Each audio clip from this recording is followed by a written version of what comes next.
Oke, baik. Bismillahirrahmanirrahim. Assalamualaikum warahmatullahi wabarakatuh.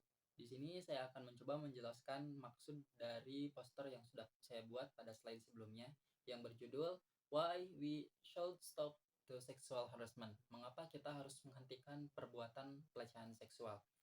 Nah, sebelumnya kita harus pahami dulu apa itu pelecehan seksual. Pelecehan seksual adalah sebuah perilaku verbal, fisik, ataupun visual yang tidak diinginkan baik secara implisit ataupun secara eksplisit, baik secara sadar maupun tidak sadar. Termasuk janji imbalan yang tidak diinginkan dan tidak pantas sebagai balasan atas bantuan seksual. Kemudian, pelecehan seksual ini dapat membuat seseorang merasa tersinggung, terhina, atau terintimidasi.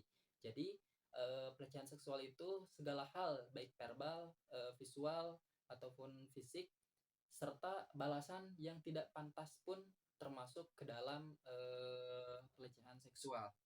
Nah, lalu mengapa kita harus mencoba, bukan mencoba, kita harus menghentikan sexual harassment. Kita harus peduli pada sexual harassment.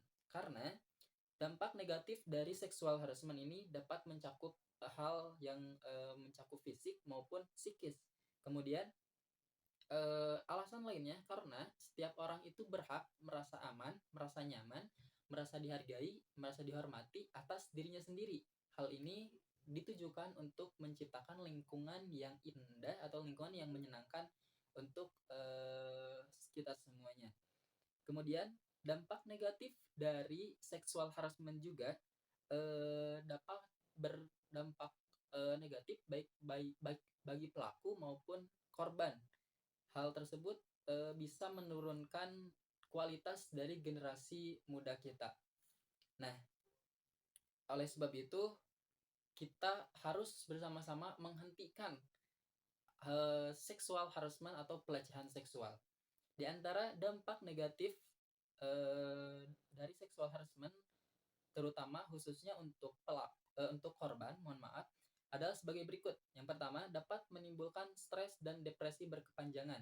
Orang yang sudah mengalami sexual harassment bisa dan sangat mungkin untuk mengalami stres dan depresi berkepanjangan karena merasa dirinya sudah diperlakukan tidak baik. Kemudian dapat mengurangi kepercayaan diri dan selalu merasa cemas. Orang yang sudah mengalami sexual harassment, dia akan merasa bahwa ada yang sudah kurang dari dirinya, ada yang sudah hilang dari dirinya. Oleh sebab itu, kepercayaan dirinya bisa saja mengurang atau mungkin hilang. Kemudian, selalu merasa cemas dimanapun dan kapanpun, karena takut hal tersebut terjadi kembali. Selanjutnya, dampak selanjutnya adalah self-blaming. Self-blaming ini adalah perilaku menyalahkan diri sendiri atas hal yang tidak diinginkan atau tidak dilakukannya. Salah satunya yaitu sexual harassment dapat mengakibatkan korban selalu merasa dirinya salah atau dirinya sudah melakukan kesalahan. Dampak terburuknya dari sexual harassment adalah bisa menyebabkan nyawa seseorang hilang. Orang yang sudah eh, terkena atau mengalami sexual harassment, selain merasa stres, depresi berat, bisa juga dia dikucilkan dari lingkungannya. Dan hal tersebut yang mengakibatkan seorang menjadi self-blaming atau jadi tidak pede. Dan bisa saja karena depresi tersebut, dia kemudian memiliki keputusan untuk mengakhiri hidupnya atau menghilangkan nyawanya sendiri atau bunuh diri. Nah, lalu dengan apa kita menghentikan sexual harassment? Di sini saya membawa 3 cara, yaitu dengan 3S. S yang pertama yaitu stand up. Mari kita cegah dan tidak menormalisasikan hal apapun yang berbau pada sexual harassment, baik perkataan, perbuatan, ataupun hal apapun. Dari candaan ataupun hal-hal yang memang sekiranya berbau pada hal tersebut.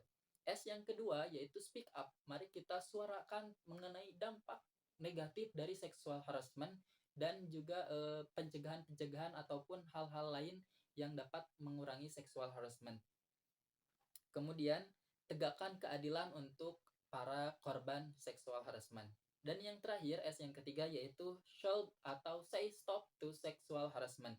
Kita harus berani melarang, mencegah, dan menghentikan segala hal yang berbau sexual harassment dimanapun dan kapanpun, dimulai dari lingkungan kita sendiri. Baik, mungkin itu saja penjelasan dari saya. Terima kasih. Wassalamualaikum warahmatullahi wabarakatuh.